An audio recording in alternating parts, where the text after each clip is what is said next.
Hi, everybody. Welcome to East to West Weight Loss Surgery, the podcast. I'm April and I am the West. And I'm Jason and I'm the East. We are here to support this community with humor, humility, and honesty. Today is our second episode of season 2, and Becca is here with us. Hi, Becca. Hi. So we're super excited that she has joined us again. A very quick backstory. Becca connected with Jason and I a couple months ago, maybe, and we've just kind of developed a really nice friendship. But Becca lovingly refers to Jason and I as her VSG mom and dad. So we take our role very seriously, and we have very much enjoyed parenting Becca through her vertical sleeve gastrectomy. So we invited her back on the podcast today because she is fresh out of surgery. How many days out are you, Becca? I'm just shy of 2 weeks. Boom. So she's fresh out of weight loss surgery. We're super excited, and she's like live, looks beautiful. Things are going really, really well. But you know, Jason and I'm a year and a half. Jason's, I think about it. How far are you, Jason? I'm closing in on 8 months. I'll be 8 months on the 11th of November. Wow. Okay. Awesome. So Jason and I can recall our pre-op experience, but Becca is just so fresh out of it. And we thought it would be really nice to kind of get all three of our perspectives because we are all in very different places. So we're super excited to deep dive in today to all of this, everything post-op, basically. But before we dive into the episode, Jason and I are super excited because we do have something that we are excited to roll out. If you guys are watching this podcast on YouTube, I'm going to share my screen. And if you're just listening, then I will try to be very descriptive in what I talk about. But drum roll, please, you guys. We have launched our website. We are super excited about it. It's been in the works for a while, but Jason and I just felt we needed a new and a different type of platform to help serve this community. I've been blogging for a couple of years now. I very much enjoyed it. I know that there's a lot of people that maybe don't necessarily enjoy listening to a podcast, but they enjoy watching it, which is why we also record in Zoom. So we have a vlog. And then other people don't enjoy those platforms. They enjoy reading about our experiences. So we have launched the East to West Weight Loss Surgery website. We're very, very excited about it. It's going to be kind of like our central repository for all things bariatric. So I definitely encourage you guys, go to the website. It's just www.east2west.com. And as you can see, it's very bright. It's very colorful. We have some content that has popped up on it. And we're just excited to share our experiences with everybody in a little bit of a different platform. So this website will continue to grow. We will continue to add to it. But our goal was really to kind of create this like centralized one-stop shop for all things weight loss surgery related. So it is for everybody, no matter where you are at in the process and no matter what type of procedure you've had, you're going to find some really great information here already. So please do check it out. I know, Becca, you've checked it out. What are your thoughts so far on the website? First, we can't see it. What? Oh my gosh. Of course you can't. That's when you guys have to be like, yo, April, you are chit-chatting about nothing. Your desktop was awesome, if that helps. But I think it's really great. Like it just hits every spot of you guys, like what you guys do, what you guys post, like what you're doing in general, like from the vlogs to the podcasts to getting it out there in like every aspect. Awesome. That's really good. Well, and what I think what was important to me is that I know Jason is new to like blogging. Like I said, I've been doing it for a while. I always just find that if I can write, just like if I can do the podcast, I really work through a lot of stuff. So it really helps if I just sit down and get my thoughts out kind of on paper, so to speak. It's really cathartic. So I've been doing it for a couple of years. I've absolutely enjoyed it. And I'm blown away at the number of people who read my blog. You know, it's like tens of thousands of people. And I never in a million years would have thought that. So I know that there are just some people that like this modality of learning. So I'm really excited to do that. And on the website too, when you guys scroll down to kind of the blog part of it, There's tabs there. So it's going to give an introduction to just what East to West is. And then it has things specific to my story. There's things specific to Jason's story.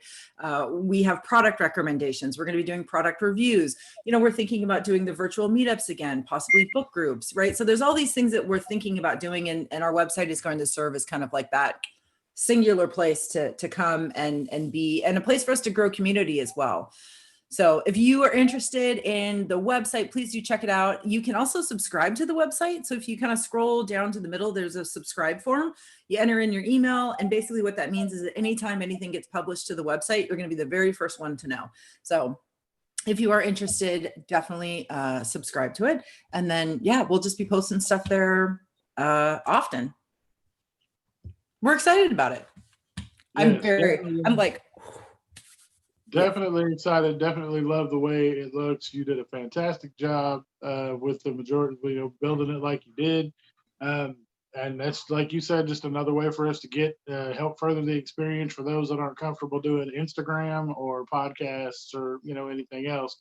Just another way to get the word out. And anything that we can do to help push further our agenda to help the community that we are in is just all the better.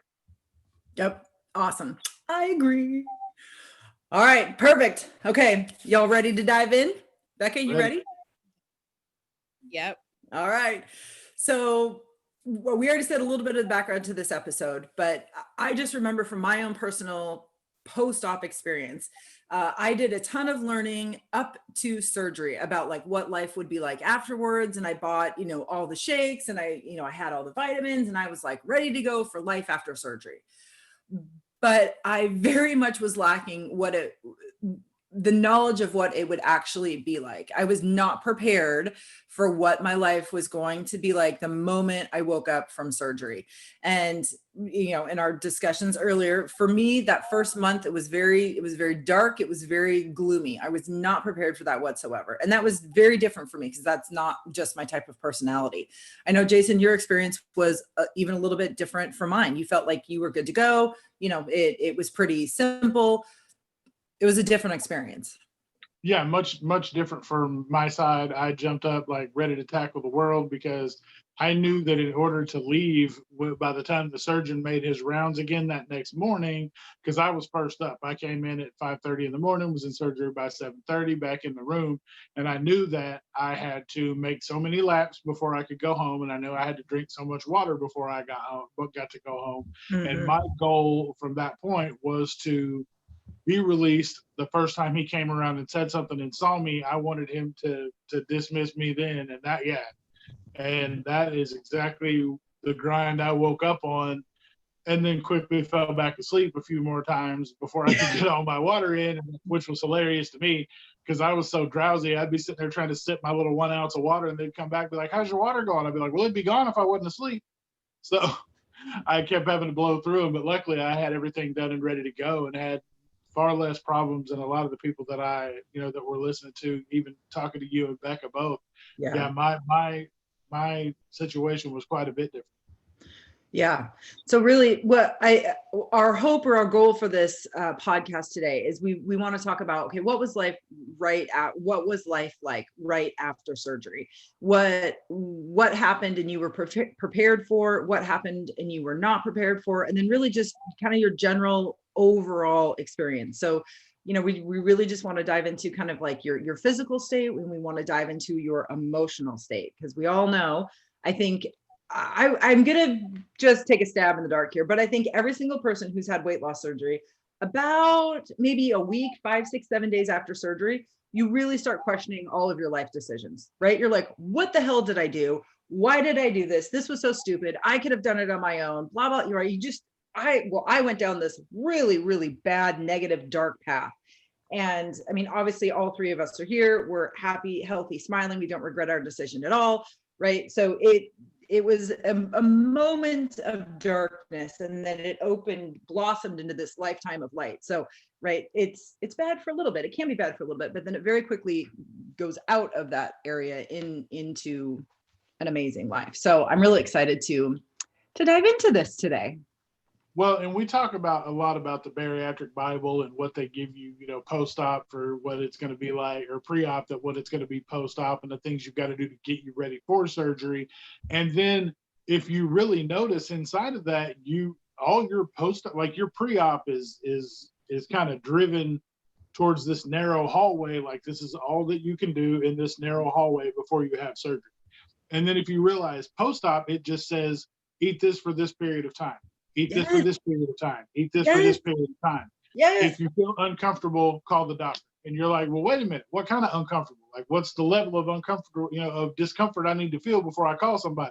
Because you got people calling people and going, well, my stomach's bubbling and I feel kind of weird. And they go, well, that's normal. Sit down and be quiet. Yeah. And you got other people that don't say anything and they're like, well, you should have been in the hospital a week ago so we could look at this and figure out what's going wrong. Yes. So really what we figured out this blank spot, of post-op that we really want to try to shed some light on, because there's a lot of people out there that need this information that are pre-op or that are freshly post-op, that it's really going to help them to kind of understand a little more what their body's doing. Yep. Not only what your body's doing, but what your emotions are doing, right? Because that book, there is not a single, in my weight loss surgery Bible, there is not a tab that says, oh, emotional health and support.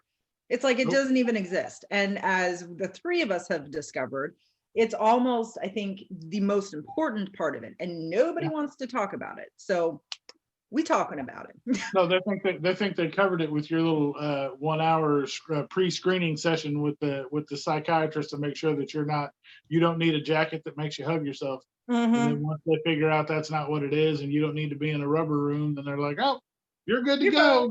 Get them in there. Like, you're totally fine. There's so many other levels to that versus, well, they're not, they're not really crazy. Oh, okay, cool. Get them in. Like, it doesn't teach you anything about how to deal with what's going to happen to you, post-op. Nope, not at all. Okay, let's do it.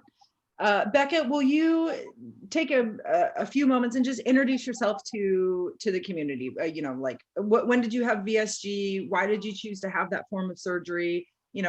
Give us a little bit as your why. Why do you find yourself here today with us?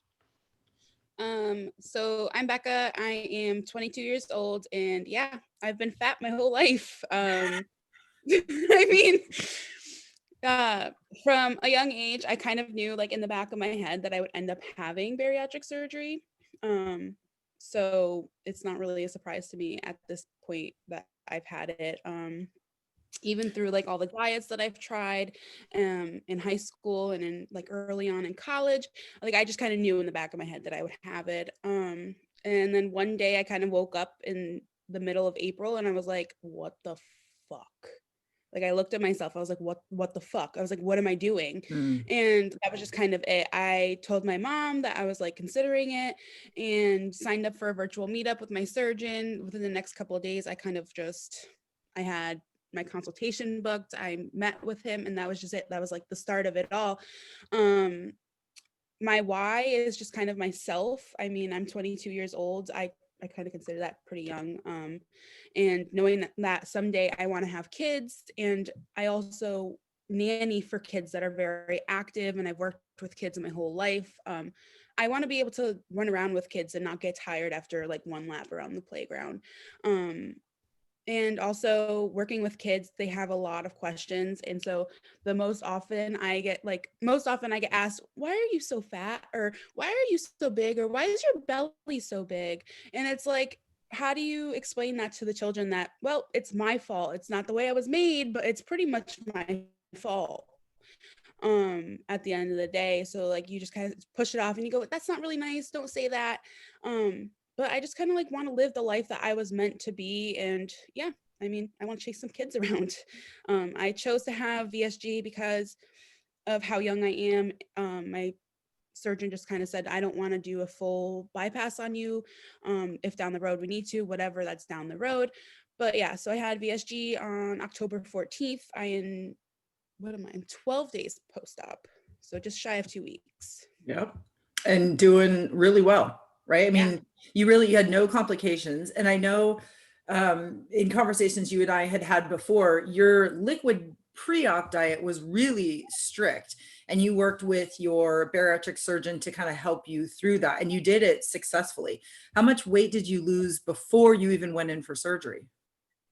I ended up losing 20 pounds before going Wow, in for surgery. that's awesome. Very nice. That's awesome. Yep. So now you are 12 days post-op. Okay. So can you tell people, how did you prepare for your procedure? So both physically and emotionally, what did you do to get yourself ready to undergo VSG? So like overall, I kind of like I did a lot of research like you. I mean, I started my Instagram. I talked to you guys so much. I feel like every day I talk to you guys. I was always calling my surgeon's office, asking questions, Mhm. and just talking to everybody else in the community that I had like made friends with and stuff like that. But I really just did my research. I already knew down like many years ago, I knew I was addicted to food, and that was just kind of it. I always just said I'm addicted to food, whatever. But now it's like I'm addicted to food and I need to fix this. So I did my research about it. I started reading books. I ended up getting a second therapist, which is Wendy, which is also April's therapist. Yeah. And that was She's like the amazing. biggest. Yes, but like that was the biggest part of the preparation I did. And I just like started talking about my addiction and like trying to accept it, like that this is what I'm addicted to. Like I'm not addicted to drugs, I'm not addicted to nicotine, or I'm not an alcoholic, but it's food. And it's hard because like it took me a long time to accept that I was addicted to it, because it kind of makes me angry. Like, oh yeah, like people who have alcoholism, they can go and they can go to AA meetings and just like kind of wipe out alcohol and say, I don't need alcohol, but like we need food to live. And it's just Mhm. so hard to say, well, you know, like I'm addicted to this, but I still have to eat it every day. So it's like really, it's just challenging to think about. It is. And I think what makes food so difficult, such a powerful addiction, is that, as you said, right, you don't need alcohol, you don't need drugs. And you get to a point with those elements where you do need them, but you need food before you're addicted to it. And then food is much more readily available than either alcohol or drugs, right? Like most drugs in most states, they're all illegal. So, you know, you're breaking the law to use that addiction, right? Whereas with food, everybody has it, it's everywhere, it's advertised constantly, we're bombarded with it. So it's a readily available substance that we can use to help us cope with life. And I think what you said was so accurate. It's one thing to say, I have a food addiction. It's another thing to say, I have a food addiction and I'm ready to do something about it. Right. Because I mean, I mean, I did it for years as well. It was like, well, this is just what I do to get through. And despite how successful you are and how much you've accomplished, and even if you are not mad at your physical self or your body positive, whatever it is, none of that matters. What matters is that something greater than yourself is controlling your actions and your behaviors. And you get tired of being a slave to those things. It's just exhausting. And you realize that I'm never going to get out of this because I've tried everything that is possibly out there and nothing has worked. And as you said, again, perfectly, the only thing out there is diets, right? It's not like there's food addiction rehab that you can go to. There's not a ton of therapists who specialize in it, you know, and you even if you try to find the help, there's just not a lot out there because it's just not recognized as a common addiction yet, which is terrible. Right. Well, and another big part of that is that's why in any addiction, you know, they say that the first step in getting a hold of any addiction is to first admit that you've got the problem. You Mhm. can think you're addicted to food all day and that it's a problem, and the amount that you like, most people go through the different stages of, I'm really eating too much, I need to back down, or I'm eating the wrong things and I need to try to eat a little better. You try to go through and rationalize all these different steps with yourself before you'll finally admit this shit is a full on problem that I'm going to need help to get past, because you don't want to think of yourself in the same mentality or on the same level as somebody that is an alcoholic or somebody that is a drug addict. But when it really boils down to it on the most simplistic level, it is the exact same thing. It just takes a different kind of assistance to get past it. And surgery is not always just it. You don't just go in, have BSG, and go, oh, well, I'm no longer addicted to food now because I can't eat so much. Guess what? Yes, you can. You can't eat that much in Becca's state 14 days out, but in my state, 8 days out or 8 months out, in April state, a year and a half out. Oh, you can. You can put it away now like you did before surgery if you keep going, because you're basically training your stomach, the muscle that is your stomach, to just keep taking more and more food until you're right back in the same situation you were in before. So the mental aspect of, the issue that we all face is something that really needs to be addressed, whether it be pre-op, post-op, or pre-op and post-op, either way. Because until you get past that portion to put yourself in a better mind state, the best you can hope for is that the habits that you give yourself directly after surgery will carry you on through the remainder of your weight loss and through the remainder of your life after surgery. But there's a good number of people that will still suffer from going back to their same routines, following into their old habits and things like that April and I have talked about even on the last podcast that we did. Those are just things that you've got to be aware of. Pitfalls, trapdoors are everywhere. And that's another thing you won't find in your bariatric Bible. They just don't talk about that kind of stuff. No. And surgery helps. Surgery is a tool that we can add to our toolbox, but it is not, that tool is only the physical. That tool has nothing to do with your addiction. It has nothing to do with your emotions or how you think about food, how you relate with food. It's got nothing. I think the only thing that tool does is it injects a break, a mental break, and kind of almost a physical one, right, between you and your addiction. And it gives you some time to build up that strength and to gather those tools that you need to go into battle to deal with the real issue of weight. That's what makes weight loss surgery powerful. But if you don't utilize that time, it's not going to work. It's just not going to work. And we all know people who have had the surgery and have not been successful. And the three of us know we have a 50% chance of regaining our weight 2 years after surgery. And it's because of this conversation. It's because of the emotional side to all of this. Becca, I do want to just ask you really quickly. You and I've had this conversation before, but I'm curious to know, who did you tell that you were having the surgery, and who was there to support you? Because I think, if I'm remembering from our conversations, you have members of your family who are also large, but you're the only one that's undergone weight loss surgery. Yep. So I ended up telling pretty much all of my mom's side of the family. I told friends. I didn't really tell, but one of my aunts on my dad's side found my weight loss Instagram. And so obviously she had questions. She's like, what is this? Like, what are you doing? And so like, I kind of explained it to her, and I kind of told her like, oh, like, shh, like, don't tell anybody, like, kind of thing. But I knew that wasn't going to last.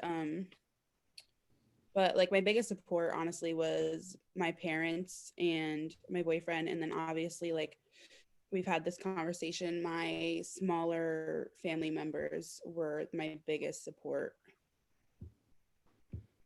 Why do you think that is? Have you spent any time, thinking on that? And by the smallest, you mean like the physically smallest humans in your family? Yes. Yeah. Like, not like you said, there's some that are bigger, and some, like, and I have obviously like average sized people in my family and stuff like that. Mm-hmm. But I mean, we've talked about this, like, it's almost narrowed down to jealousy, I think, at this point, that like, oh, I'm going to fix my life. I'm going to fix my weight problem. And I'm going to do this regardless of whether or not you support me or not.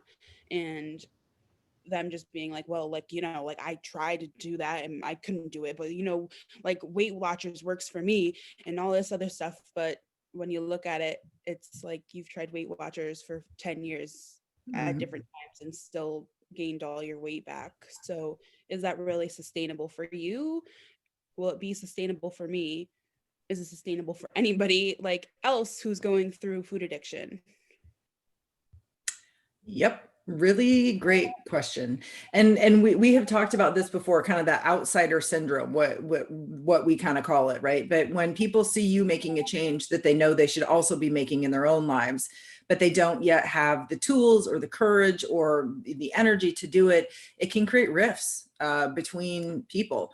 And that's difficult because you want people to support you and you want to be supportive of other people. And it's always a fine line between, like, not judging other people for their size, but being concerned about their health or, other things. So there's a lot of,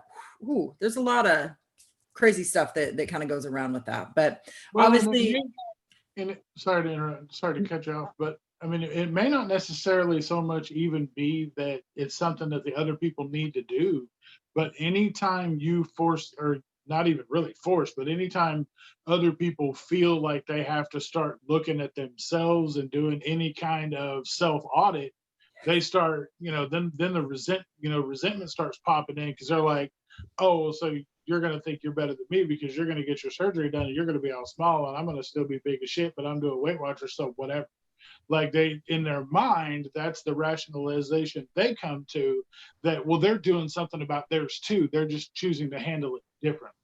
And so that self audit is really something that I find a lot of people, that's where the issues come in, because then they have to start taking a closer look at the stuff that they're doing and ask themselves, yeah, you're doing Weight Watchers, but are you really doing Weight Watchers?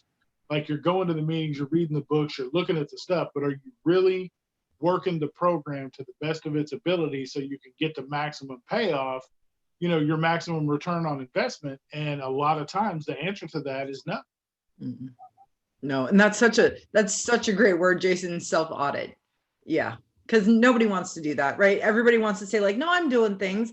But it's like what we talk about here. Well, are you really? Are you tracking it? Are you using data? Do you have evidence to support what you say that you're doing?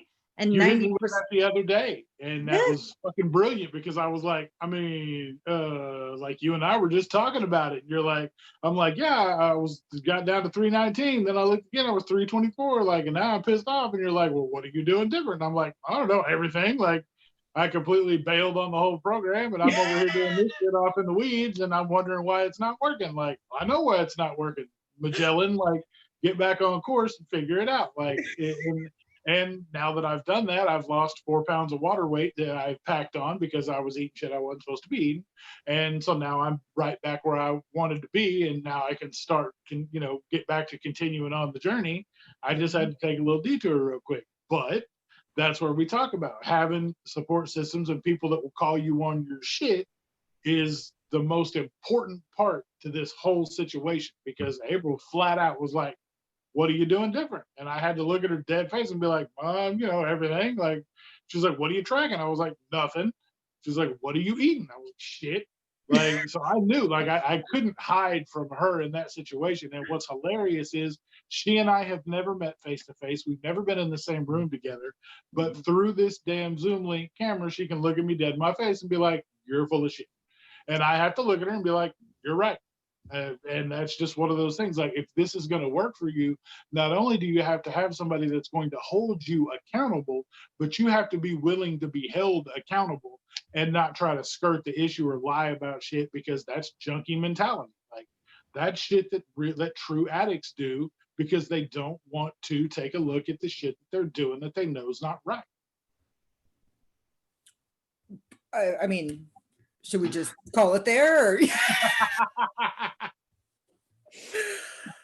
I've been deep thinking over the weekend, in case you didn't know. Wow, I now totally understand why your handle is the Smithsonian. You just straight up, that was wow.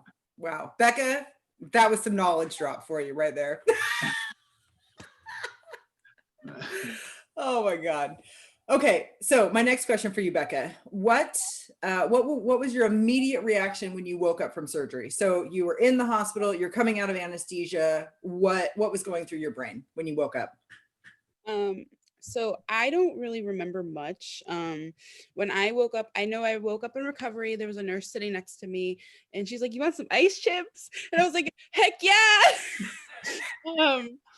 And like feeling those first ice chips go down, I was like, oh well, that's not pleasant. That's just like I had no words. I was in pain and I was drowsy. So luckily, like after the second like bite of ice chips, I was like, I was like out. I was just like, that was it. And I didn't really register much at the point. Like I was just in and out. I like honestly, like last night I was thinking about like after surgery. I don't remember the first time that I woke up in my room, but overall, like the first day I was like in some pain, but it really wasn't unbearable. Everybody told me like I would regret it immediately. Like I would be sipping on my water and be like, "Fuck this! Why the fuck did I do that?" I really like honestly like up to this point I haven't felt that way. I think I was just so excited to have it done and get it over with that like it like honestly like the pain was worth it. The pain was so minimal though. Um and the gas pain for me wasn't honestly as bad as everybody like hyped it up to be. Everybody's like, you'll feel it in your shoulders, you'll feel it all the way up to your neck. And I'm like, okay, but like I feel it just like right in the top of my abdomen. And that was just kind of it. My incisions did hurt, especially the one that they took my stomach out of. It still hurts today. Mm-hmm. But I mean most of like it's mostly discomfort at this point though. Yep, that I think, yeah, my experience was kind of similar to yours. It wasn't as bad as what I was thinking. What I do remember though is in the hospital just being amazed at how different what I did before surgery was now after, right? And it only 4 hours had passed, but it was like, okay, well, 4 hours ago I could chug 20 ounces of water. 4 hours later, my stomach is screaming at me because I'm trying to chew an ice chip. Yep. Right. I mean, you're just like instantly go from like, oh, what I knew before is not what I know now. And the sensations and the feelings are just so different, and instantaneously. Yeah, So no, that's true. how long did you stay in the hospital, Becca? I was only there. So my surgery was really late in the afternoon. I had to be at the hospital for 1 p.m., 1:30. Mm. Um, and I went home the next day at like 4. So Oh, okay. So not even 24 hours. Well, about 24 hours. yeah, a little bit over. Okay. Okay. Yeah. Were there things that you did at the hospital or things that happened that you think made your experience, better than what you expected or better than most? Mm,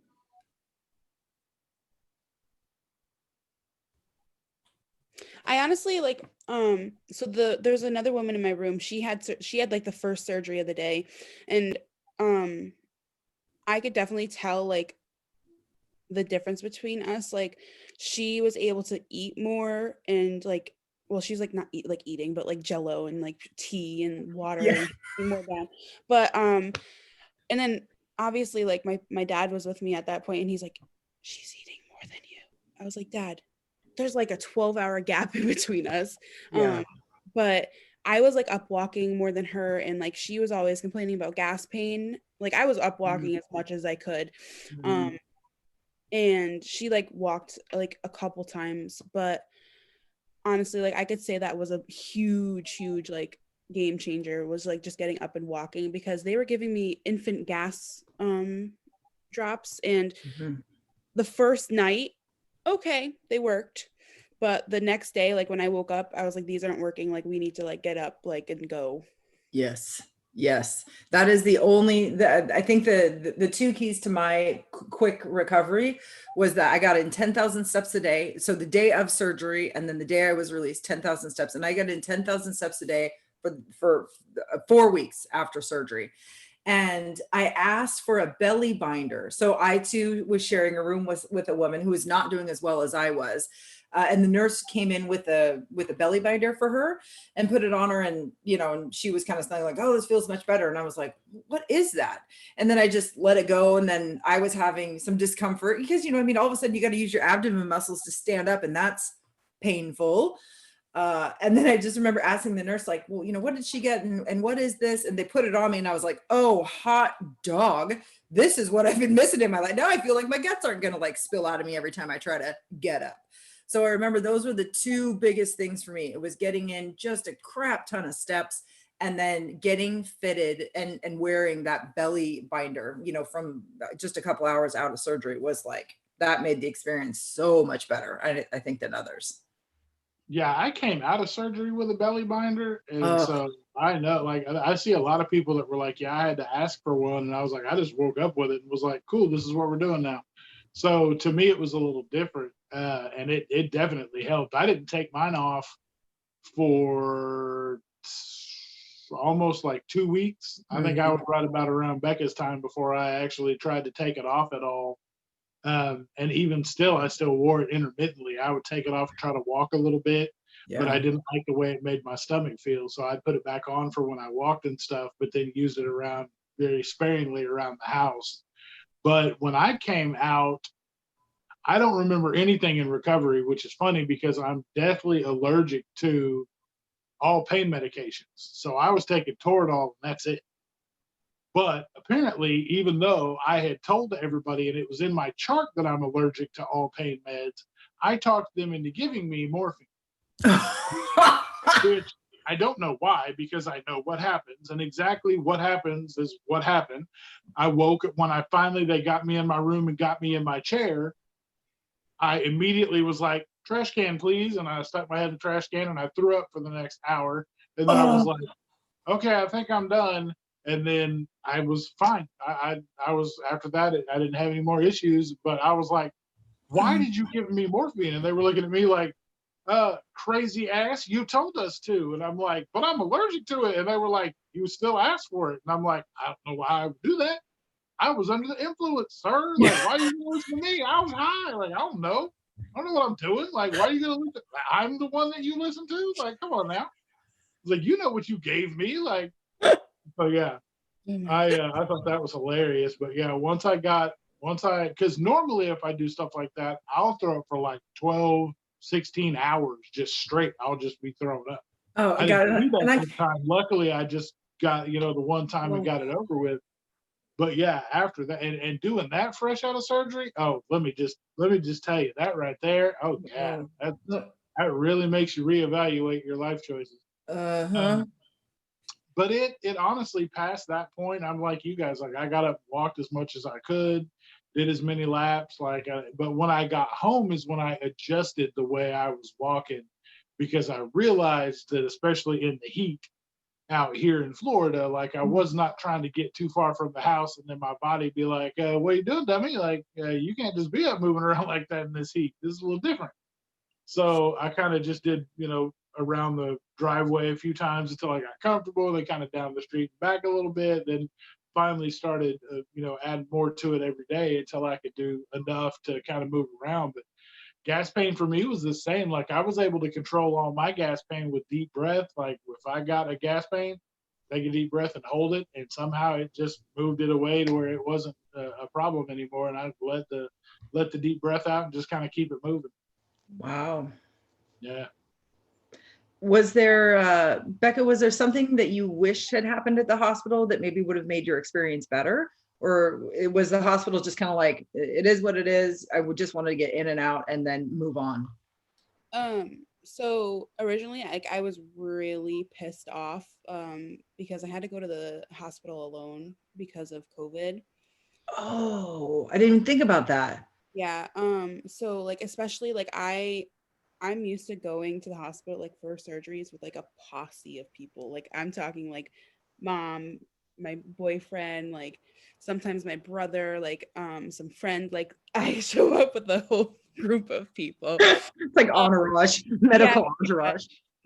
much. And so like my mom and I usually do like this ritual that we like it's just what we did like all the time. Like if she went in for surgery or I went in for surgery, like we would walk each other to the operating room door as far as you can get and like, kiss, hug, that's it, like bye, see you later, like that. And like that was our thing. So like knowing that I couldn't do that, like it killed me inside, like knowing that like I couldn't have anybody with me, and especially knowing I have really bad anxiety to begin with. Um, it made it really difficult.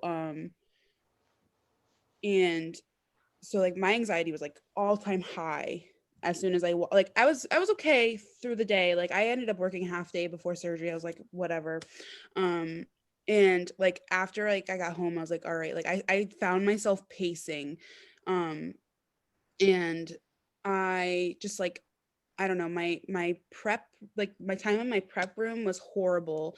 And like I literally walked in like, oh, you're here. You're here. All right, we could do this like super fast because they're ready for you.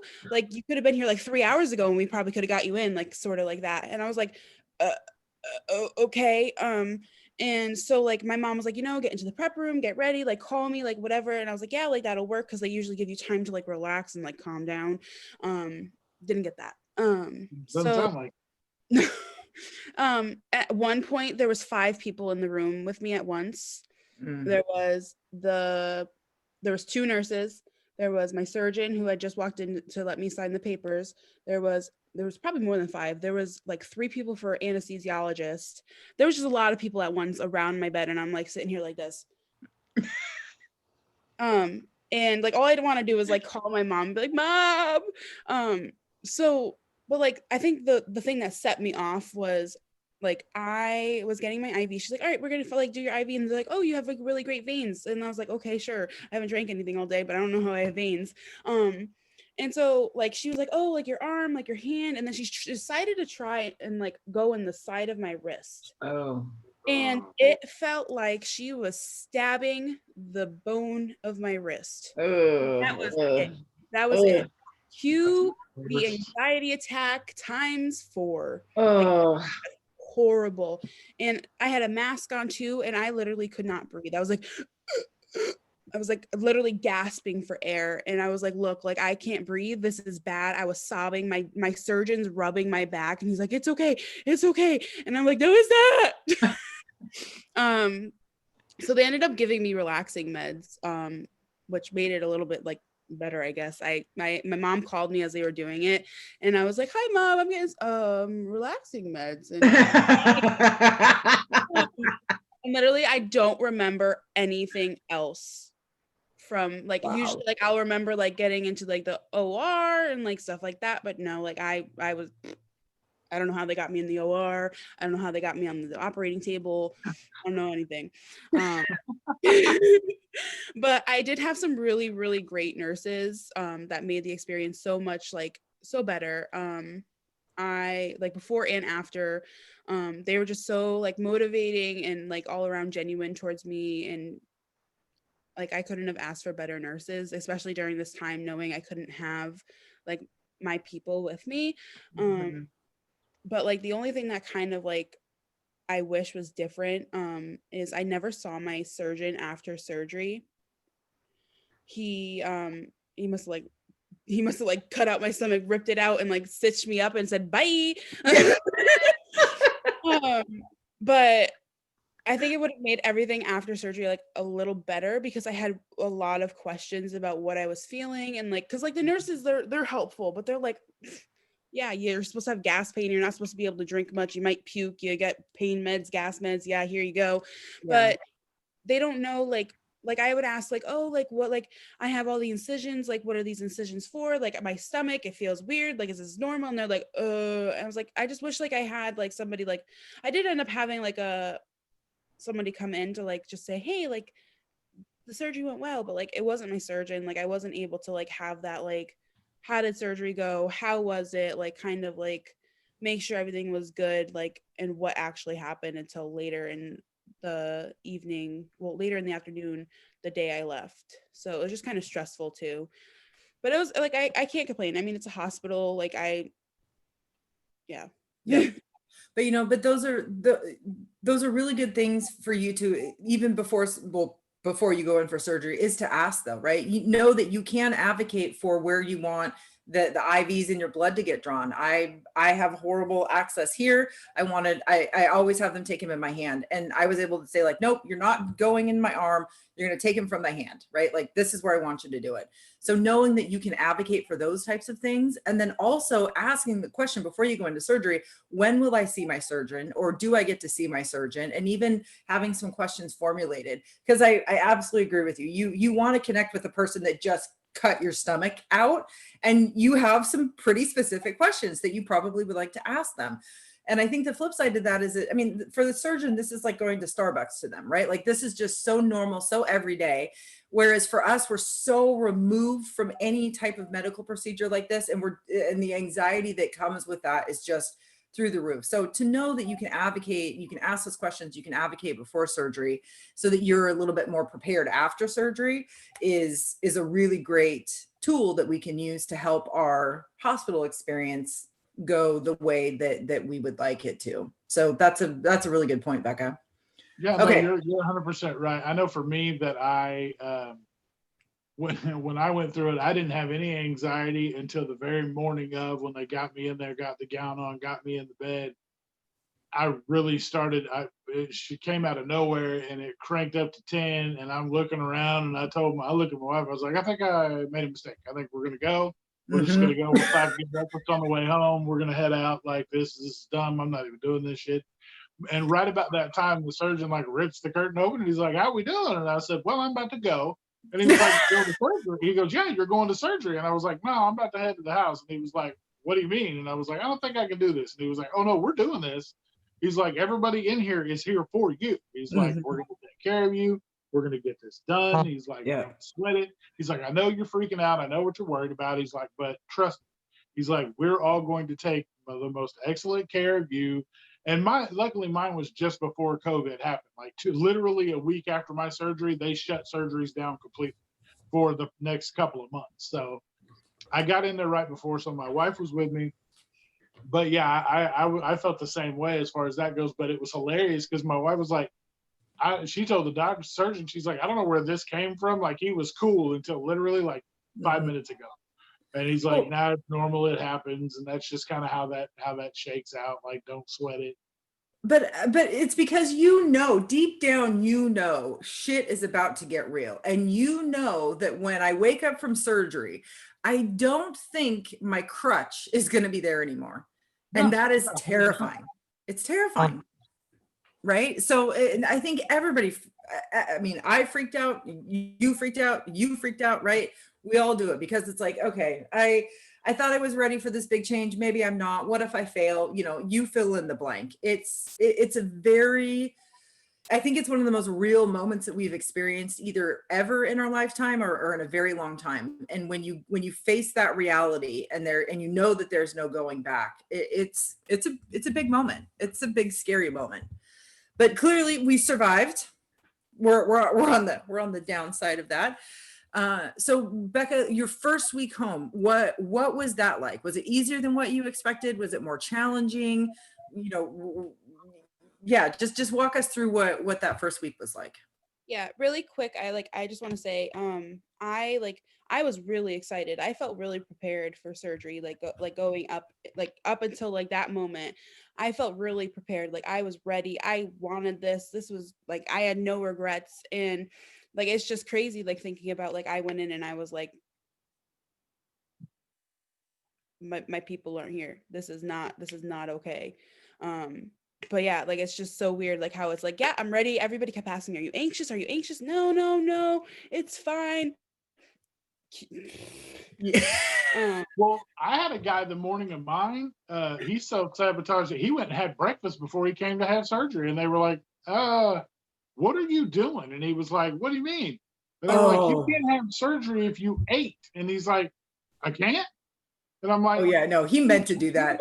I'm like, damn good and well you can't Mhm. have. So like, he went and had a big belly buster breakfast, like he was ready to go. And I'm like, you can't, like, better. Like, you Yeah. shouldn't even have shown up today. Yeah. No, you called it self-sabotage. That's what that is. It happens. Yeah. Yep. But so yeah, week one, honestly, the pain was probably the easiest part of it. I really only had like some discomfort in my incisions and like where, especially like where my ex's stomach was taken out. I did have like that gas pain and like discomfort in the middle of my abdomen where obviously like my stomach is like now in a red ball because it's all types of fucked up.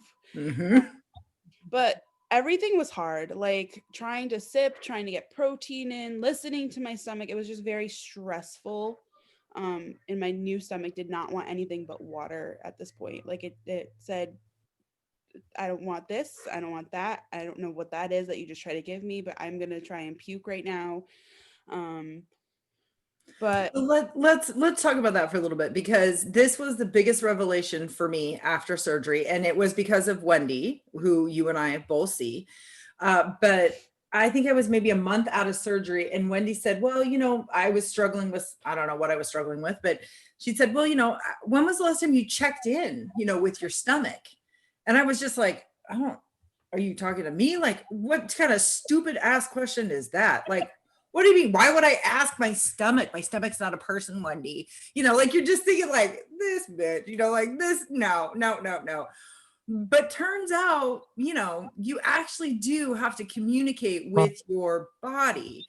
And it was the most foreign, like crazy, ridiculous thing. I mean, I thought she was just straight up blowing woo up my ass, but turns out you do have to listen to your stomach. So tell us what does that mean to you? How did you like wrap your brain around this concept? Have you ever listened to your physical self before? What was this process like? so I think the first time I started to listen to my stomach and like what it was going through was um after my consultation. They were like, "You're right, so you're gonna want to start like listen to your stomach and figure out what it's saying and do all this stuff to prepare you for surgery." And I was like, "Okay." So like I started having those conversations like that, and I was like, "All right, like this is normal. Like, yeah, I guess you feel full." But after surgery, I had a session with Wendy, and I was like, "Look, Wen, like I protein is not it. Like it's not, the protein shakes are not coming into my mouth. They're disgusting. I don't want to think about them."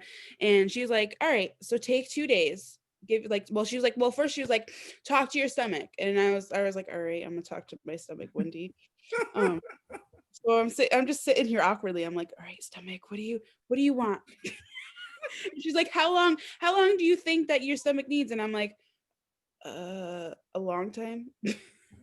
But she was like, so I told her, I was like, "Meh, 2 days." 2 days came and went. I have not had a protein shake. But every day I check in with my stomach and I go, "Hey, you ready for a protein shake? Some good protein." No, it's not. It's not. It like literally tells me that it'll puke it up. Yes, and you've been struggling with this. I know the three of us have been talking in Instagram direct message, but it's a real struggle because that you have to get protein in this week, especially. You're 2 weeks out. Your body is really needing this nutrition, but it's a very different. It's a different experience because never in your life have you had this internal desire to reject food and nutrition, and you're actually taking time to really listen to what your body is asking for you, and it's telling you it doesn't want or need food right now, which is so foreign to how we've lived the entire our entire lives. So we're at a real crossroads. We're at a real struggle point. Yeah, right. Like I'm not hungry at all. And that was the issue, like in the hospital and coming home. Like my mom and dad would look at me and go, "You need to like go drink a protein shake." And I'm like, "Mom, Dad, I literally cannot." Yeah. Like my stomach, like even like talking about him right now, my stomach is like all like ugh. But And I when we say talking, we like the three of us were talking about this earlier. It actually makes sounds that we've never heard it make sounds before. We can audibly hear it outside of our own bodies. It is making weird sounds. It is doing weird movements inside. I mean, it's like something that's alive, and it's a real legit thing now that is very vocal, right. very active. But yeah, I totally was like, I can't, like water was my friend, and it's still it's still like the one thing that I'm intaking. I could say my water intake is great. I can't tell you about my protein intake, because if I'm getting 15 to 20 grams a day, that's a lot for me right now. But like we were talking about earlier, my bariatric Bible that I have, it says by week 14, which is 2 days, 2 days from now, I should be able to drink 3 protein shakes. I haven't even drank a full one. Do you think, is it the thought of eating? Is it the protein shakes themselves? What is it? What do you think has been I what's your I think it's the thought of eating, first of all. Like, I'm not hungry. I have no desire. I have this like I do have desire. I have desire to like chew my food. Um, Oh yeah. I'm kind of just sick of drinking stuff. Yes. I But remember that.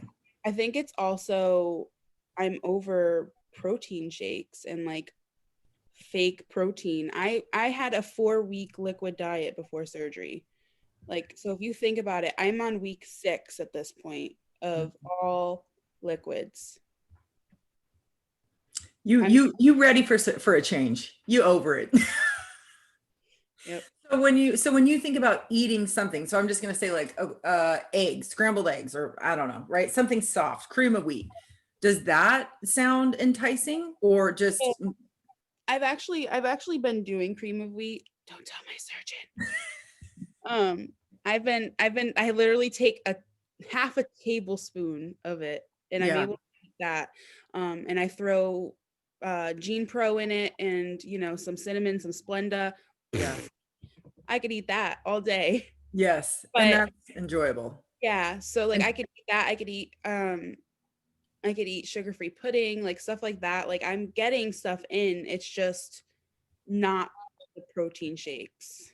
yeah, You yep, may have to switch to protein water. Some of the protein waters may help, or just putting gin or some of the flavorless protein powder in some of the stuff you're drinking or eating, like you've been doing with the Gin Pro, yep, to be able to do it. I mean, people have done it and people have been successful with it. It's just some of those protein waters are good, some of them are gross. I remember in my time frame around, once I finally got to soft stuff and I could have scrambled eggs, that was all I wanted. And they sounded amazing to me. So doing I learned how to soft scramble eggs, and that was the best thing in the world. And I probably hit that solid for the next 2 weeks. That was the highlight of my day, getting the soft scramble an egg. I was just like, oh yep. yeah, Well, it's and that's actually this week when we go live on Instagram, we're going to talk about some creative ways to get protein in because this part of the recovery is so important that you do get in the nutrition, but it's a real struggle, right? When your body doesn't want that, it's not appealing. When you're ready to actually, yeah, consume food again, it's hard to do. And there are tons of options out there, but you really do want to be careful and you want to follow your surgeon's guidelines because your stomach is still raw. So you don't want to introduce things into that could cause infection or could, derail your progress. But at the same time, you got to get stuff in. And you did say earlier that you're eating with a baby spoon, which when they told me that I was going to have to eat with a tiny spoon for, a long time, I was like, that is ridiculous. That's so stupid. But it's so convenient because you're getting the perfect amount of food because you really can't have like a bite. You're just not there yet. No, yeah, I've been using a baby spoon. It's been really helpful. Um, Yes. I find if I'm using a regular spoon, I'll try to shovel it all into my mouth, and Mhm. I literally just like store it in my cheek like a chipmunk, and like take it slow.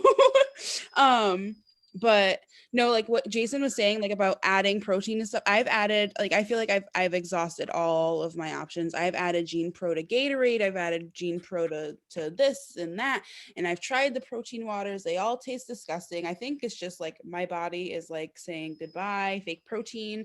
Can I have something with like some substance that has Mhm. its own protein in it, you know? Yeah. Yep. Have you tried bone broth? Have you tried doing that?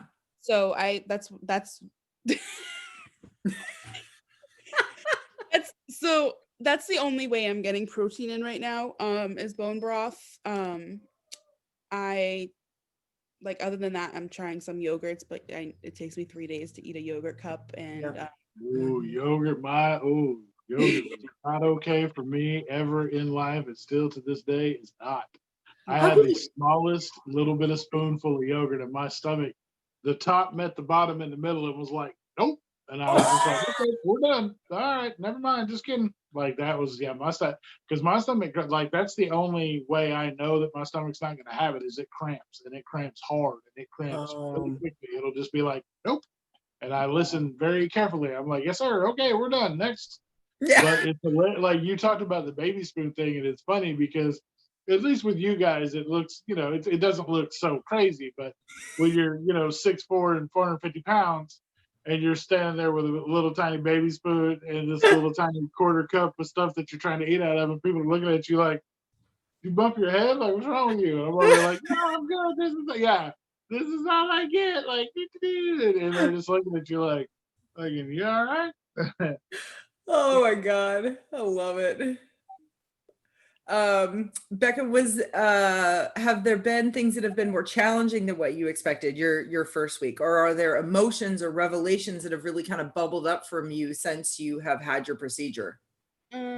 So my first week, like I kind of had my ordinary emotions. I wasn't like, I luckily was out of school, so I wasn't like anxious or anything. So like everything was just kind of like chill. Like I gave myself time to recover. Like I like literally vegged on the couch the whole week.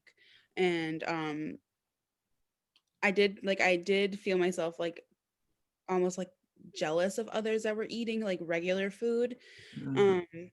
Because I like I said, I just felt like I was sick and tired of the fake protein. And being on liquids for 6+ weeks is just, it was a pain. Yeah. Yeah. Yeah. It's a lot of frustration. It just feels like, I guess for me, I just remember, not being able to do much and just kind of vegging out, and then being mad at myself because I was doing nothing. And then, yeah, then you're just annoyed because you see people or you're around people and they're eating and they're doing all this. And well, my life has changed completely. Right. It just, for me, I got to a really dark place. I was mad at everybody. I was mad at my old life. I was mad at decisions that I used to make. I was just pissed. I was very, very upset. But then I also got to the point where I had to just tell myself, there's nothing you can do about that now. You've already made the decision. You've already had the surgery. You can't go back in time and change any of that.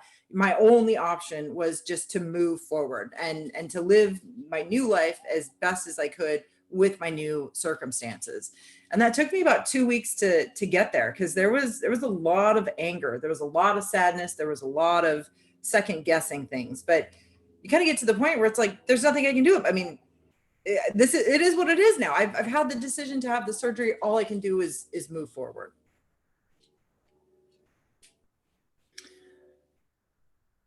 Any crazy emotions, any crazy revelations, Mhm. how No. have your family and friends reacted to your recovery now that you've been 2 weeks out? Honestly, everybody's like pretty supportive at this point. Like everybody's like, well, you're there, like you're almost about to get some food in and be able to be normal like Yes. as much as possible. But I mean, yeah, like Does it's that like, include the people that weren't supportive before you had the surgery, or are they? it's hard to tell because I haven't seen them since after. Okay. I did get a card in the mail from them, Okay. but who That's knows nice. if it was genuine. Well, Especially I mean, but honestly, that took some effort to do. I mean, they had to do it, mail it, and do all that. So I mean, that. I'm open about who it is. It was my uncle, and my aunt ended up writing the card. I could tell from the handwriting, so who knows. But I mean, It's something. It's yeah, support. yeah. I mean, I talked to them on the phone for a little bit, and they were kind of like, "Oh, like how you feeling?" And I'm like, "I'm great, thanks. Are you guys gonna support me now?" Because like literally like 2 weeks. It was like maybe a week and a half before. Um, they went out to dinner with my mom and my dad, and my mom and my dad came back, and my dad was like, "Look, like they don't want you to have surgery." They were talking about like me canceling surgery and just continuing doing what I'm doing on my pre-op diet because I lost so much weight and all this other stuff. And I was like, do they not know like this is sustainable? Like I'm literally drinking water. Right. Liquid diet forever. Yeah, like what like literally it was just like, okay. And I was like, I'm on appetite suppressors. This is not long term. Yeah. No. Yeah, Uh, I could continue to do this and cancel my surgery, but when I end up being 500 pounds, who's mhm. all that? Yeah. Well, and I did everything under the sun before surgery for 10 years. I mean, whatever it was, I did it. It was either an exercise program, it was a diet, it was this new thing, right? And I did it with fidelity. And I always lost weight, right? So I knew that I could do that. But what it took for me to live life at that new low weight was not sustainable. It wasn't eating real food, it was starving myself. And before surgery, I had to think about food constantly. I was making a bargain with food every moment of the day. And that exhausted any of my willpower. It exhausted my every facet of my being. You can't live like that. That's not sustainable. So what makes weight loss surgery different is it's a tool that you have never tried before, but it's a tool that inserts itself between you and your addiction, between you and the battles. And it gives you some time to build up your tools. It gives you some time to get some separation between you and the food so that you can get right with that relationship. So you can figure out what is important to me moving forward with food and my health.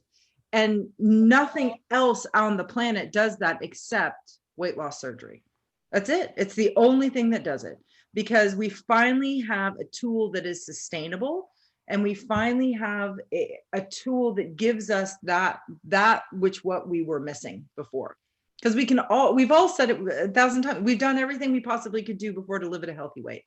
But we got to a low weight and we realized, oh my God, I don't actually know how to do this. I don't have the right tool, and this is not sustainable. This is not healthy, nor is this sustainable. But weight loss surgery gives us that tool that is all of those things.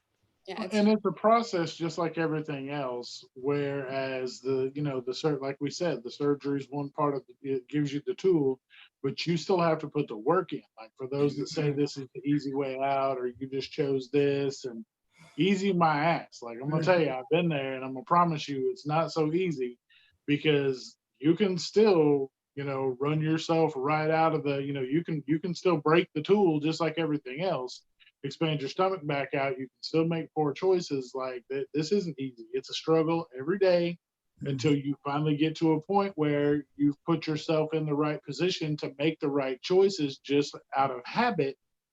And you're still apt to slip at any point in time. You just always have to be aware of that.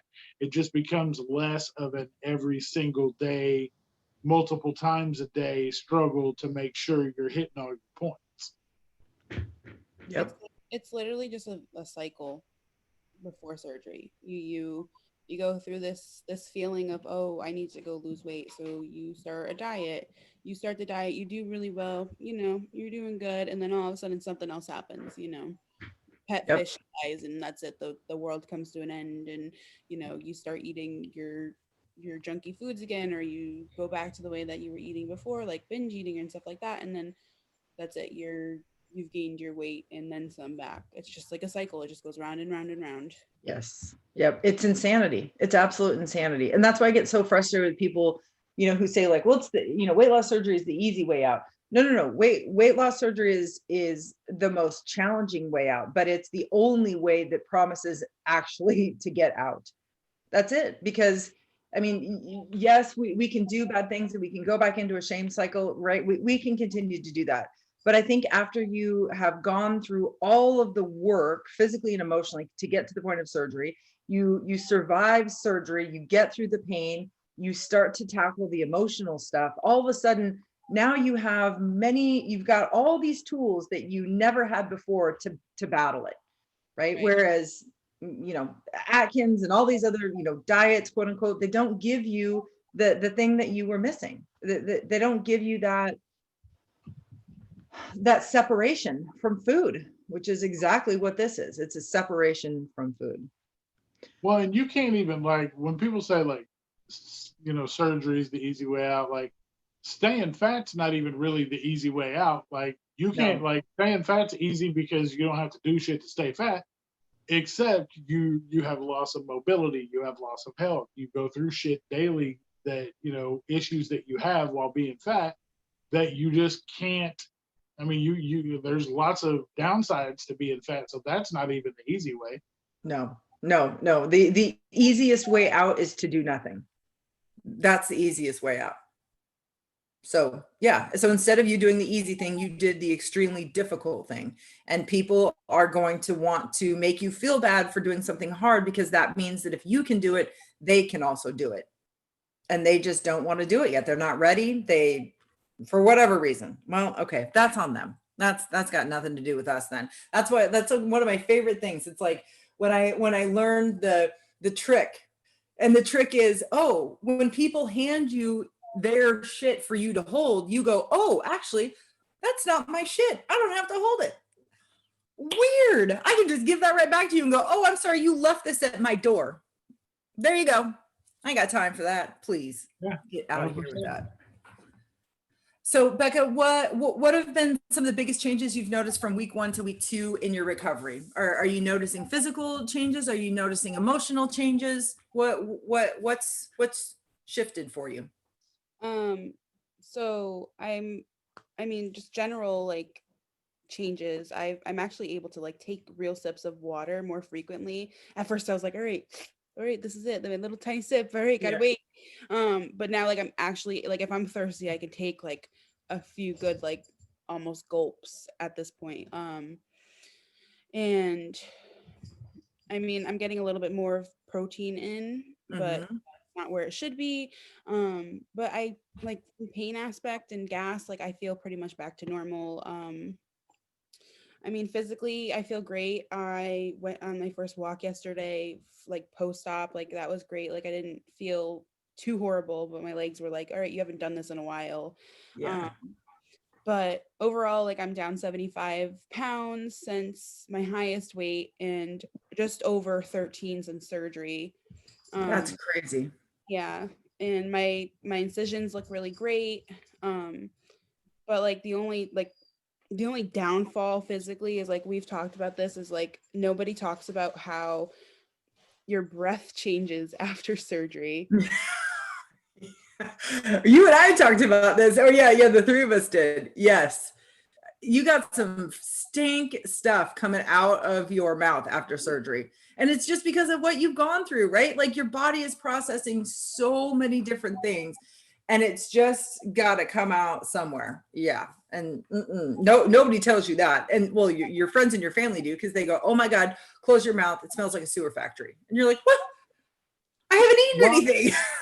And part of that comes back to the fact of how long it takes you to actually have your first, bowel movement after surgery, because you're packed up. You got everything in there hanging out because you've been all gung ho on protein. So your body's like, hey, where's the rest of this that makes these pipes flow normal? And so it takes a while to get the train moving again. So that also has a big impact on it. Once you get back to being a little more regular, you don't have all the gas back up. It'll help a lot.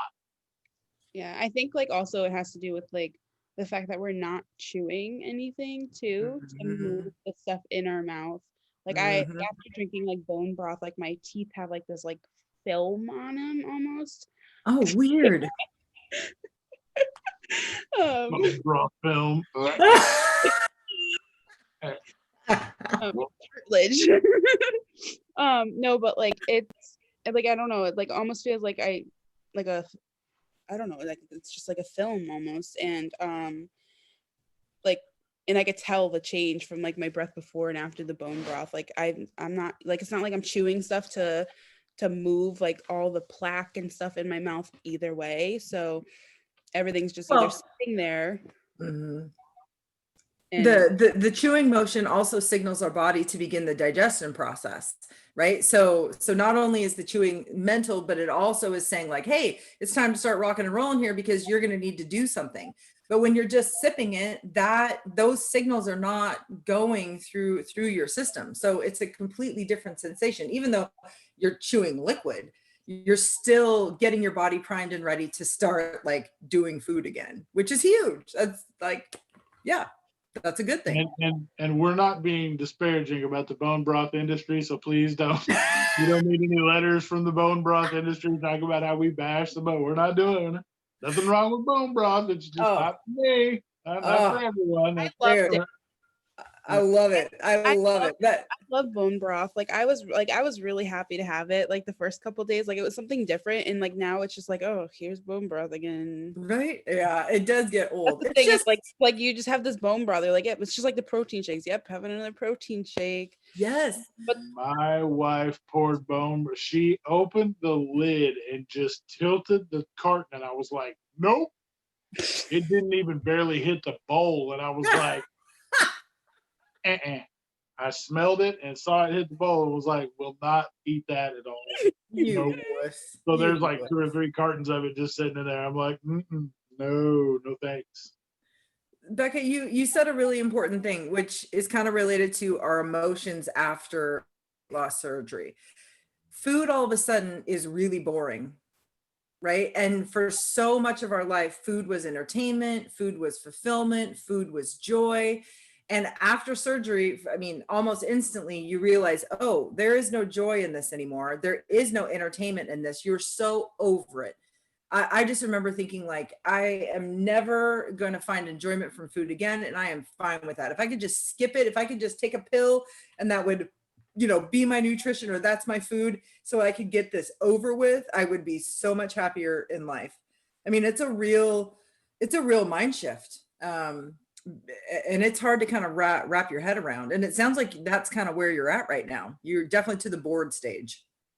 yeah, like emotionally, like I feel okay, but like I'm totally over liquids. Like I just want to feel like a normal person, and like not have to pack my bone broth and my other stuff in my lunchbox to like go over like my friend's house because they don't have bone broth and protein shakes and like the Yeah. pudding I need, or like the yogurt I need, like stuff like that. Like I just want to be able to like chew foods and not have to drink them all the time.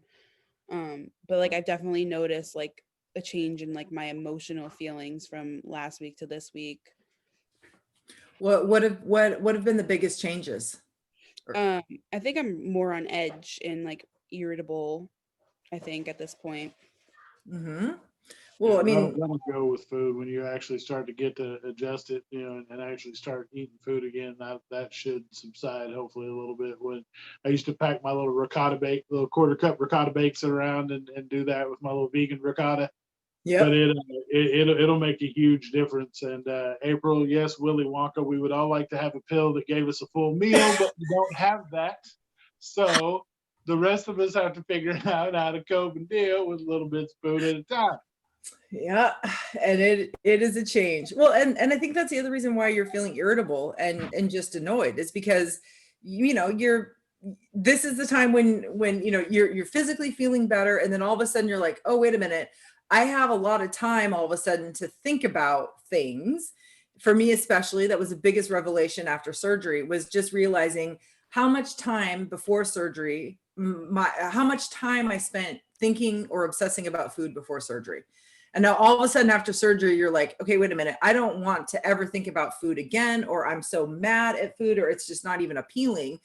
And then you have like hours extra in your day. And you're just going, for me, it was like, where the frick did all this time come from? Because like nothing has changed. But everything has changed because now I have all of this extra brain, this time and brain space to think about things because I'm not dedicating it to food.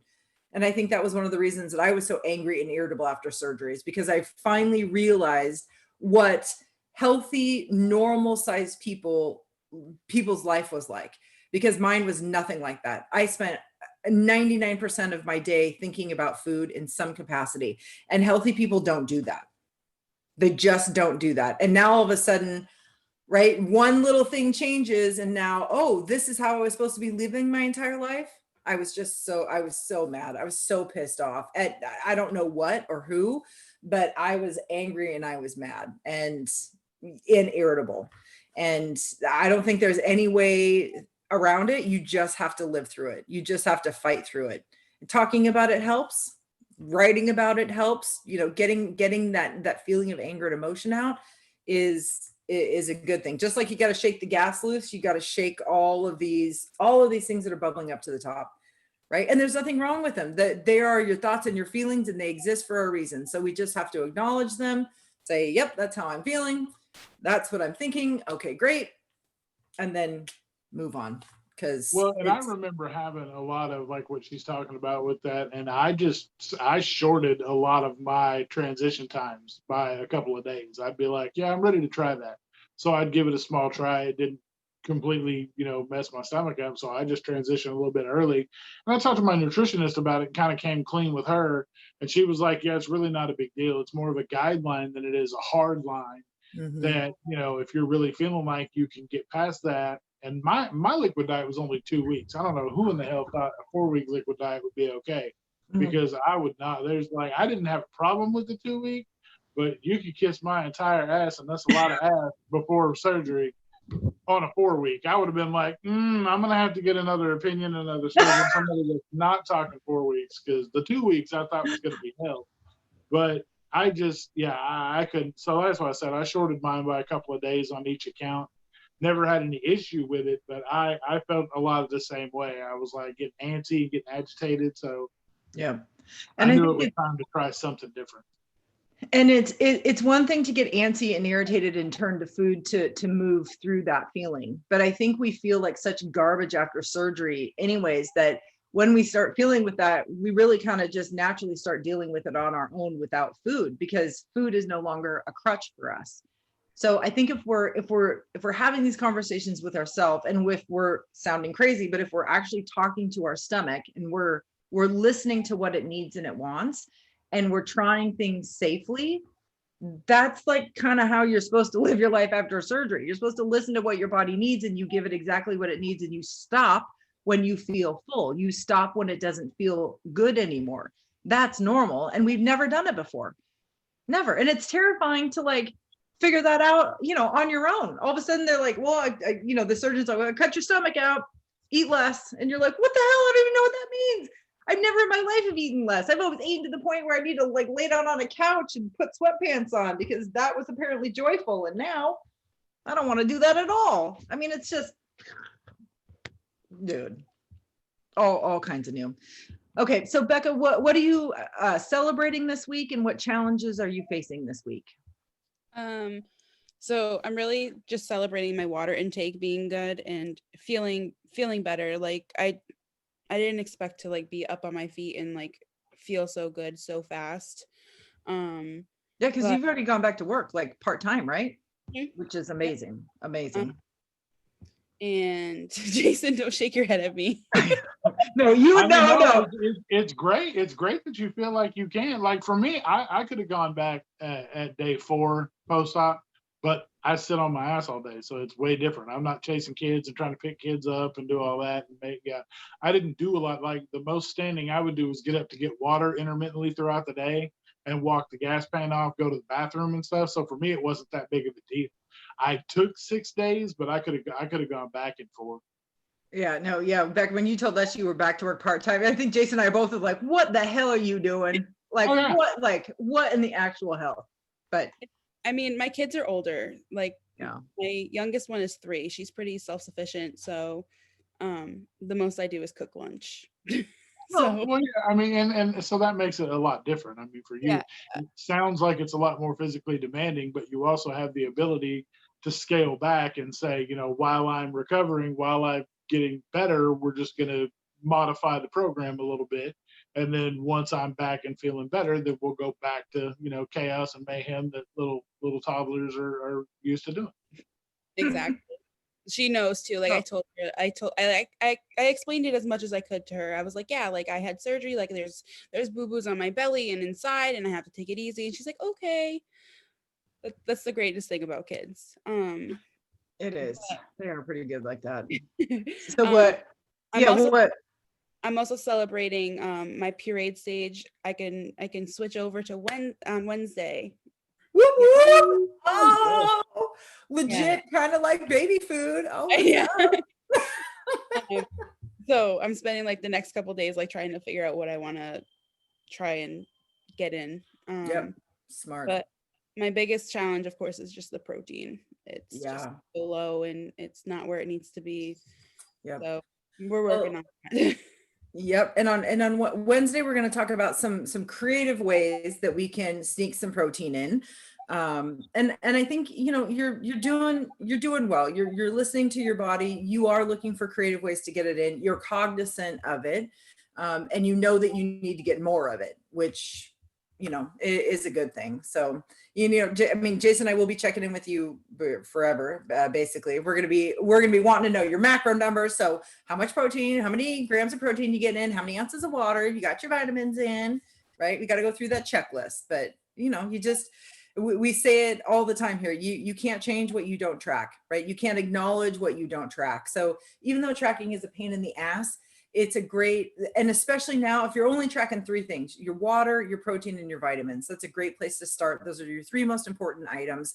And at least I found that as soon as I really started tracking it, I could get more creative with how I would get protein in, because it was always in my mind, right? It was like, well, I know I've only had 20 grams today. I need to get in more. Where and how can I get that in? So if you're not tracking, I would encourage you to write it down. Did they give you a tracker when you came out of surgery?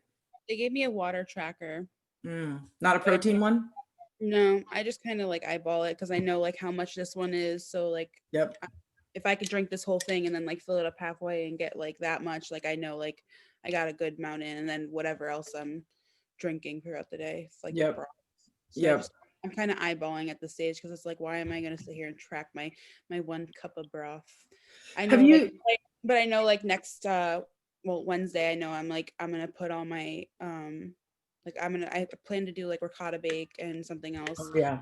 So I plan to like make the recipe in and like put it in and like track it in and do all that fancy stuff.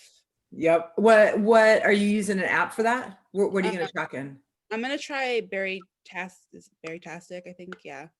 Yep. That's one Jason uses. Yeah, I've always used my Fitness Pal, but I'm already using the Bariatric for like my weight like tracker and stuff like that. So I'm just gonna end up using that. Yeah, the Bariatric one's good because not only does it keep track of your weight, and you can track your, you know, a lot of different things with it. You can also keep track of your BMI that way, so that when you finally, you know, go switch the levels, that's kind of the biggest thing for me. Yeah. Because I keep watch on the weight and kind of how the BMI thing's going, because watching that switch was the highlight for me. After a certain point of time, you can lose so much, you see the scale moving, and you see, you know, your measurements on that you took before and after surgery. You see the measuring tape going down, and those things are cool. But eventually that gets, I don't want to say boring, but you get used to those wins and those kind of, you know, those little victories. But looking at actually seeing the BMI chart go down, that's a whole nother level. Yeah, I agree. That's what I liked about it too, is like you can track all these different things. Like I put my measurements on. I liked watching my BMI go down because before surgery they wanted my BMI to go down, so I would check like every time I weighed in, like, ooh, it went down. Yep. Yep. It's a really great way to stay motivated, or just to and to celebrate the progress that you've made. Yeah, perfect. All right, ladies and gentlemen, I think we did it. Becca, is there anything that we missed about your post-op experience? Is there anything you want to share? Anything that we left hanging out? I think we left out a little bit about my preparation for like physically and emotionally. We left out some of like the physical things that I thought were kind of important. Oh yeah. I ended up moving all of my like personal like, you know, like my protein shakes, my protein bars, and like all that stuff into a separate cabinet, away from like other food in the house. So like I wasn't tempted, like I didn't look at it and stuff like that. And I thought like that was really huge for me to do. I did that way before I was even on my pre-op diet. Oh, that's really smart. So you just like, you got in the zone. So you knew you were having surgery, and even before you had like dates or all that kind of stuff, oh wow, that's awesome. So you just made a special place for yourself in your home, and that was where all your stuff went. And when you needed something, that was where you went to avoid okay. I also did it because I know like if I put my protein bars out, someone else would be eating them. So smart. We can afford that. Yeah. True that. Like I talked about it before, but my surgeon put me on appetite suppressors. So when he did that, he was like, look, like the only way you're going to lose weight on these appetite suppressors is if you watch what you eat. So I began to like watch what I ate, like right when I got my appetite suppressor. So it was probably May, after I had gotten them.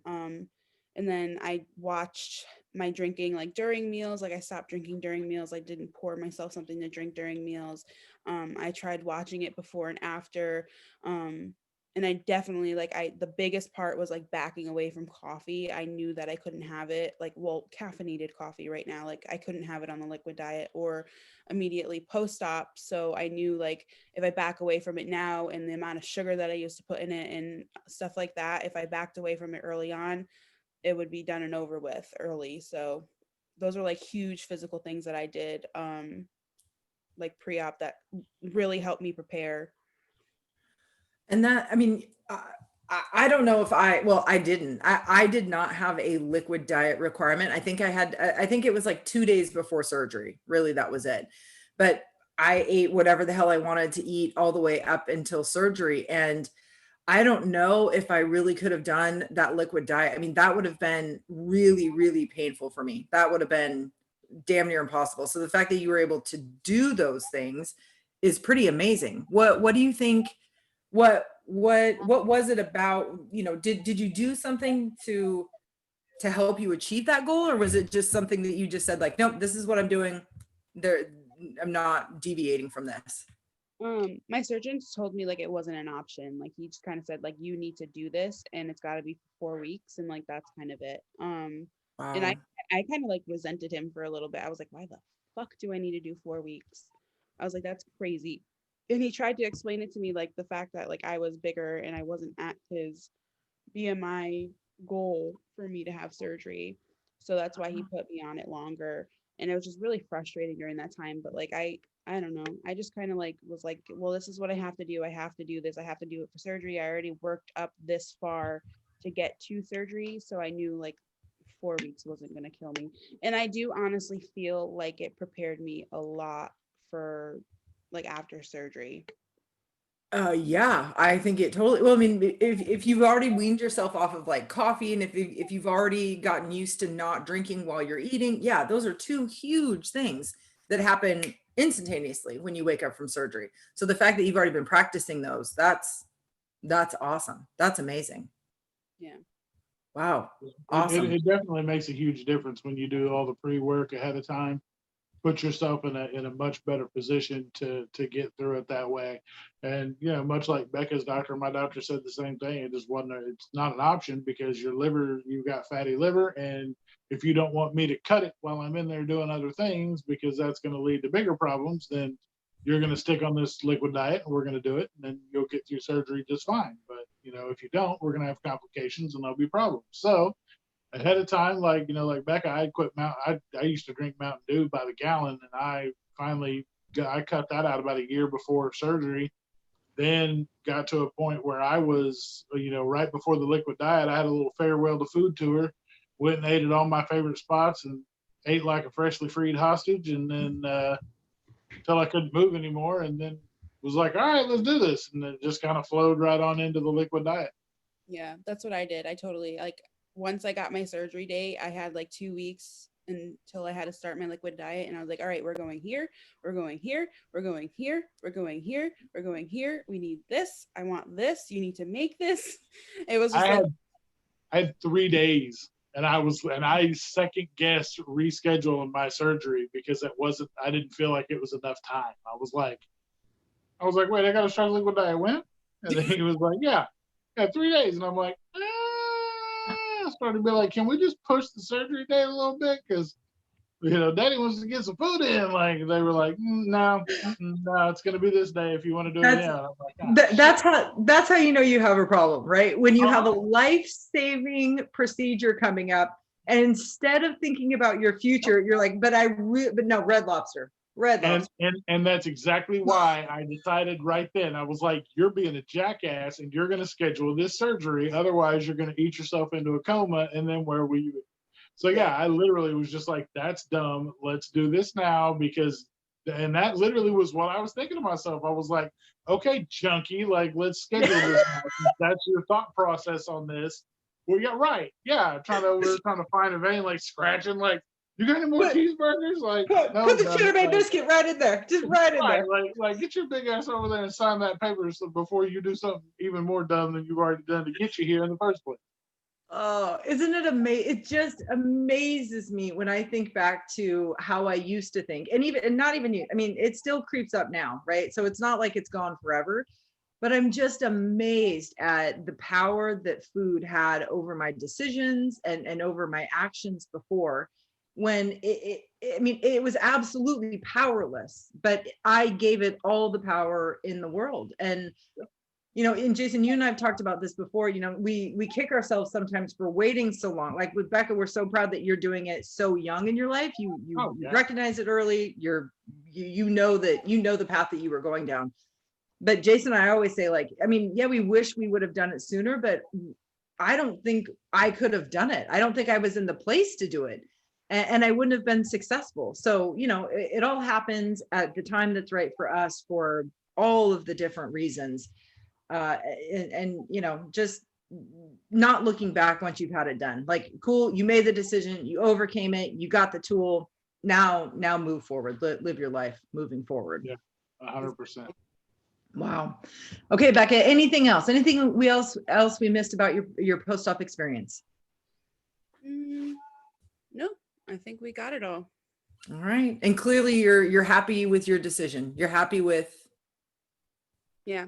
how it's turned out. Yeah. Pretty glad it's over. Because we can't put it back in. So Yeah. I haven't even regretted it once so Yeah. far. So, but I think we're past that stage. Yeah. Yep. No, I mean, I regretted it. I was very angry, but I think it's just something that you say to feel better. I don't think even in the moment I really regretted it, because I knew I had to do it. And I mean, just the further I go in my recovery, the more and more thankful I am that it even existed. And I'm just, and I have to be thankful for myself.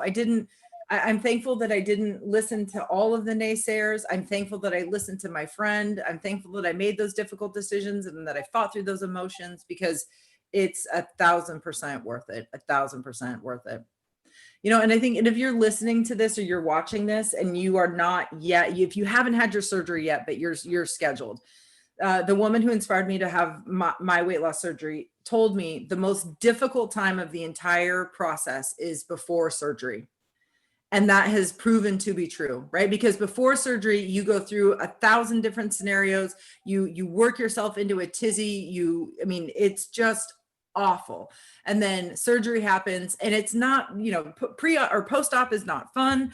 It's uncomfortable and blah, blah, blah. But very quickly you move out of the uncomfortable stages and you move into this just period of pure joy and thankfulness. And it really is true for me. The worst part of my entire experience was before surgery. It really was. And then after surgery, you go, yeah, it's just, yeah. Well, yeah, because you'll try to talk yourself out of it 1,000 different ways. You'll Yeah. try to bargain with yourself just like you do with food. Yep. You'll try all the tricks, that try, to try to talk yourself out of it. You just have to push through that and know that on the other side awaits a much better life than what you were living before. Yep, absolutely. Okay, so a question for all three of us now. So looking forward to this week, what are we going to be focusing on that's related to our weight loss surgery experience? Protein. Perfect. Jason, what are you focusing on? I'm going to continue to build on, now that I've put myself back in a position to be back on track, I'm going to continue to focus on that. And we're going to try to say goodbye to the 320s forever, get back down to the teens. Boom! Trying to really get to my soft goal that I have set for myself is I want to try to be under 300 pounds by the time I hit my year surgery mark, which is about 21 pounds. And if I'm about to hit the 8-month mark, I still got some months to go. So, I got time. Yep, you got time. You got three months. You 3 got months, 20 pounds. I really wanted to be at my goal of 250 of 250 pounds, which would be the full 218 pounds I lost or whatever from my heaviest to the goal. But I don't think that's too realistic given the fact of the way it's slowed down quite a bit. But so now I'm just really trying to make sure that I'm under the 300 mark. If I could get to around the 290 somewhere by my year mark, I'll be happy. I empathize with you. I too am not to my goal. I really wanted to be under in Wonderland. I wanted to be 199 or under by my 1 year, and I'm not there yet. But I was 9 pounds, and now I'm 13 or 12 pounds.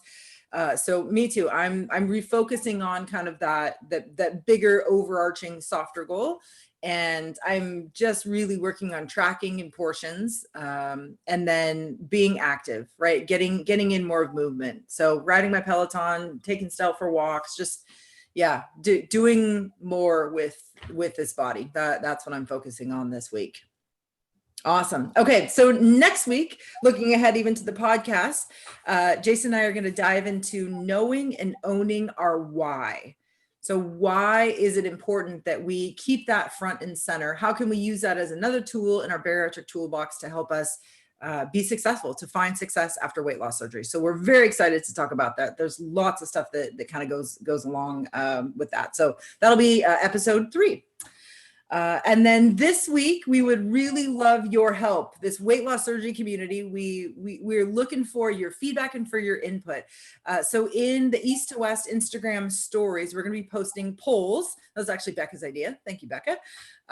We just have some questions that we want to ask. We really want to start going live more often, and we want to find a date and a time that works really well for this community.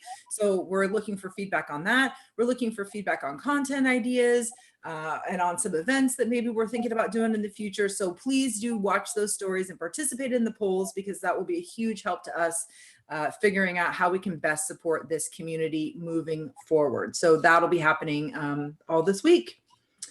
So I think that's it. I think we did it.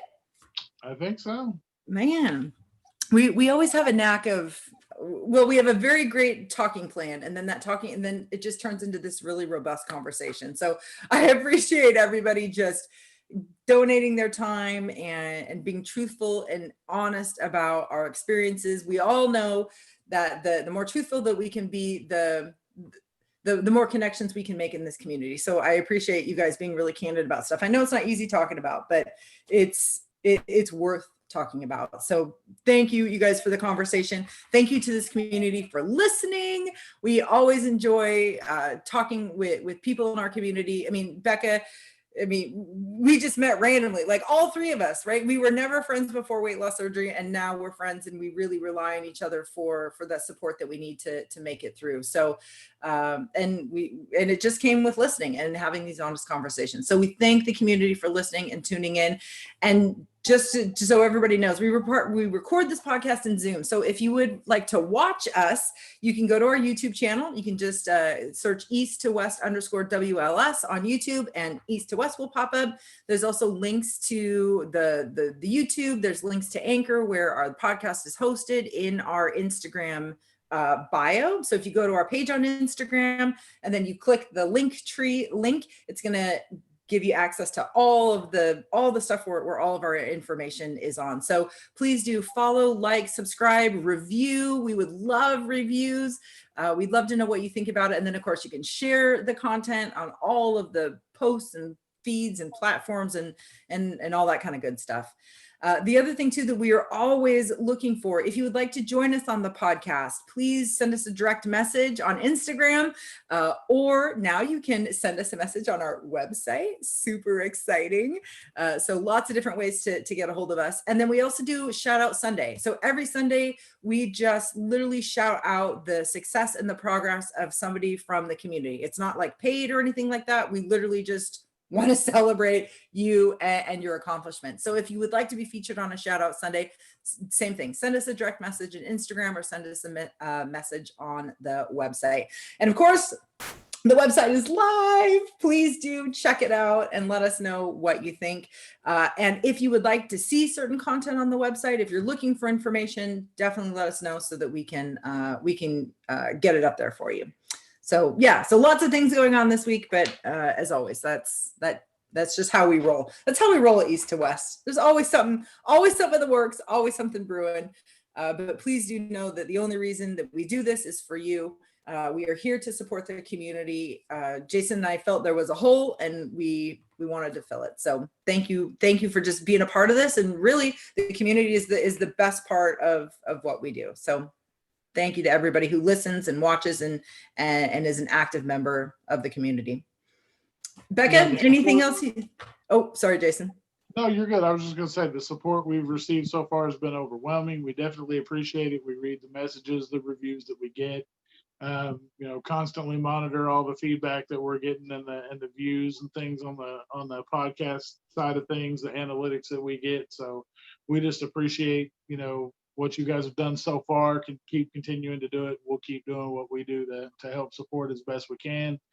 Just remember that you guys have got this and we've got you. So I love it. Becca, anything for the good of the order?